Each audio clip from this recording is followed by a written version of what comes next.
السلام عليكم ورحمة الله وبركاته. اللهم صل وسلم وبارك على سيدنا محمد وعلى آله وصحبه أجمعين. آه، طبعا أنا أول مرة هطلب منكم إن يا ريت الحلقة دي توصل للدنيا كلها، يتعمل لها شير كتير، لأن إحنا في مشكلة كبيرة من امبارح من بعد إعلان قرعة كأس العالم للأندية المقامة في أمريكا 2025. انا عايز اخد بس علشان انا للاسف ما بحضرش بورق وبتاع، فانا ببقى دايما حافظ وفاكر اللي عايز اقوله. فعايزين نقسم الموضوع لكذا اتجاه علشان خاطر ما نتوهش فيه. يعني انا عندي رسالة لجمهور الاهلي، رسالة لجمهور الزمالك واعلامي الزمالك، ورسالة لادارة النادي الاهلي. خلينا الاول في جمهور الاهلي. طبعا انا عايز اقول امبارح فعلا انا واحد منهم، يعني جمهور الاهلي، ان الواحد فعلا كان في يعني بصراحه في حاله فخر شديده جدا جدا امبارح، وقت اعلان القرعه. بصرف النظر عن الاهلي وقع مع مين، ده هنتكلم فيه دلوقتي. لكن اللي حابب اقوله فعلا فعلا فخر. انت واقف على اهم منصه لكرة القدم في العالم. شوف مين اللي واقف على المنصة. رونالدو الأسطورة وإنفانتينو. آه، بصراحة حاجة يعني في منتهى الفخر والشرف لكل أهلاوي ولكل مصري غير حاقد بدون انتماءات. فحابب أقول إنه بصراحة آه، القرعة كانت الأجواء جميلة جدا، وكانت احتفالية رائعة امبارح بصراحة. تدعو للفخر وتدعو لانك تتشرف بانك تكون اهلاوي، وتتشرف بانك تكون مصري اكيد، زي ما قلت لاي حد غير حاقد وبدون انتماءات. يعني ده بالنسبه لجمهور النادي الاهلي. جمهور بقى الزمالك، علشان النغمات اللي طالعه من امبارح بتاعت ان مجموعه الاهلي سهله، وعلشان برضو فكره انه الاهلي محظوظ ووقع. سهله ايه يا فندم؟ دي مش قرعه كاس مصر.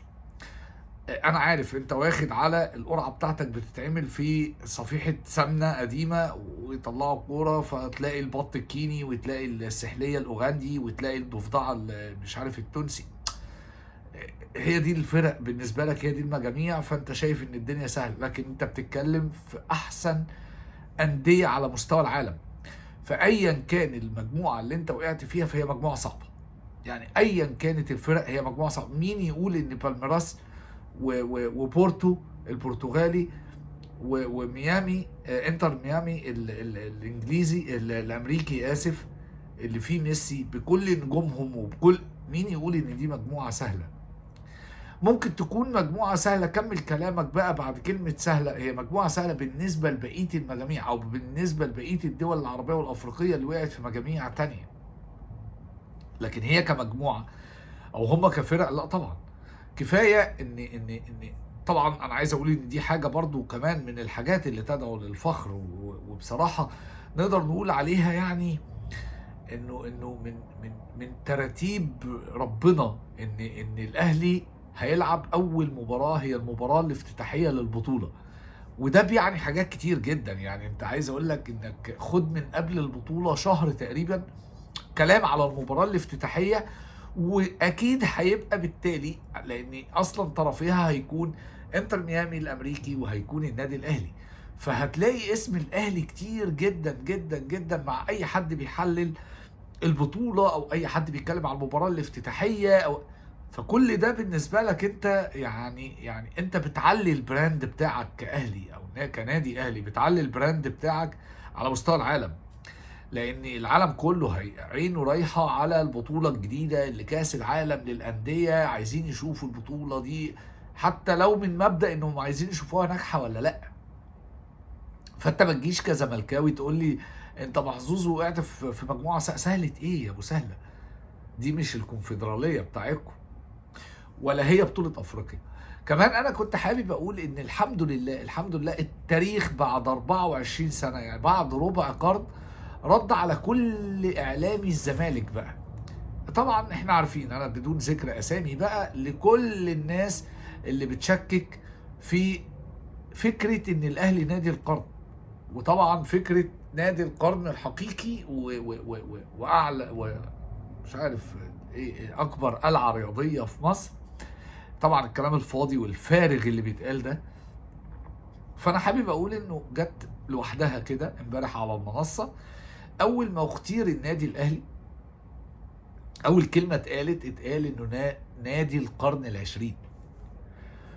ودي كانت يعني شهاده كافيه جدا لانهم يقفلوا بقهم بقى شويه ويركزوا في نفسهم، علشان يحاولوا يروحوا للحته اللي الاهلي فيها.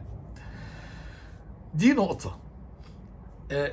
النقطه الثانيه اللي عايز اتكلم فيها، اعلامي المنافس او اعلامي نادي الزمالك يعني، ودي هخص فيها بالاسم احمد حسام ميدو، اللي طلع امبارح قال لك انا مش هشجع الاهلي ايا كان.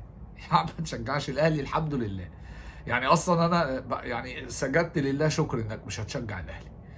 في الاول وفي الاخر انا مش هتشرف ابدا لما واحد سكري هو اللي يشجعني، يعني مش هي واقفه على واحد سكري هو اللي يشجعني علشان خاطر انا ابقى النادي الاهلي. لا، انا النادي الاهلي بيك ومن غيرك، فاهم؟ فبناقص منك، والحمد لله رب العالمين يعني الحمد لله رب العالمين وكرم ربنا علينا ان انت واخد القرار ده. واتمنى كل الزملكاويه ياخدوا نفس القرار. انتوا وشكوا نحس على اي فرقه بتشجعوها، فاتمنى ما تشجعوناش. يعني اتمنى تخليكم في ناديكم وتتفرجوا على الكونفدراليه براحتكم. يعني لو مش عايزين تتفرجوا معانا ما تتفرجوا، يا ريت ما تتفرجوش، لان الكونفدراليه اهم. روحوا اتفرجوا على الكونفدراليه. طيب هنا بقى نتنقل للنقطة المهمة جدا جدا جدا، ودي اللي عشان خاطرها أنا نفسي الفيديو ده يوصل لكل حتة، لأني فعلا نفسي الفيديو ده يوصل لإدارة النادي الأهلي، لأن إحنا في شبه كارثة يعني بعد تصريح كابتن هاني رمزي امبارح بفكره ان الانتقالات، فتره الانتقالات الشتويه مش ما بتبقاش كبيره وما بتديناش كل الخيارات والخيارات محدوده لا يا كابتن. وهنا هخص الكابتن محمود الخطيب بقى، يعني انت اللي مسؤول عن الكلام ده، لان انت عدت عليك فتره الانتقالات الصيفيه. احنا عندنا مشكله كبيره جدا، انتوا اداره ناجحه في كل حاجه بالارقام، كبطولات، كل حاجه، وفي كل المجالات، مش بس كره القدم، بتكلم على يد، سله، كل حاجه كل حاجه، طايره، كل شيء. انتوا ناجحين جدا، لكن انتوا اداره فاشله جدا في الصفقات.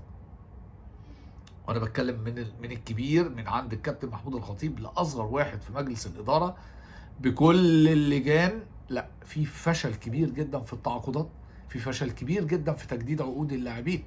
احنا بنستنى على اللاعبين لحد ما يبقى فاضل في عقده شهر ولا 2 وبعدين نبتدي نتكلم في ان نجدد. ده ما كانش بيحصل وده ما كانش موجود. يعني عندنا حمزه علاء مثلا على سبيل المثال للحصر، حمزه علاء خلاص شهر 12 يقدر يعني متاح له يجدد في اي حته، يعني يمضي في اي نادي، ولغايه النهارده مفيش اي كلام، مفيش اي حد قاعد معاه، مفيش حد بيشوف الدنيا رايحه فين وجايه منين. ودي مشكله كبيره جدا.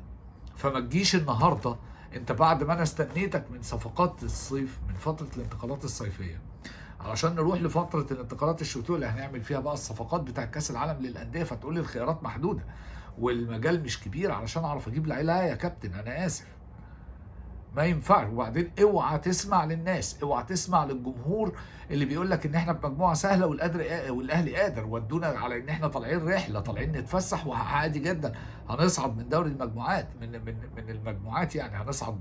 ده في ناس بتقول لك احنا هنصعد اول مجموعه، ده غلط. مجموعه الاهلي صعبه جدا، ولو ما معكش لعيبه تقيله جدا قد الفرق اللي رايحه تلعبها احنا مش هنلعب كوره، هنبقى حصلت المجموعه، هيبقى شكلنا وحش. ومش الاهلي اللي يتعمل فيه كده، ولا ينفع انه يكون حصلت المجموعه. على الاقل لازم يكون عندك نتائج ايجابيه، وانت فعلا لو اللعيبه صدقت نفسها تقدر تعمل.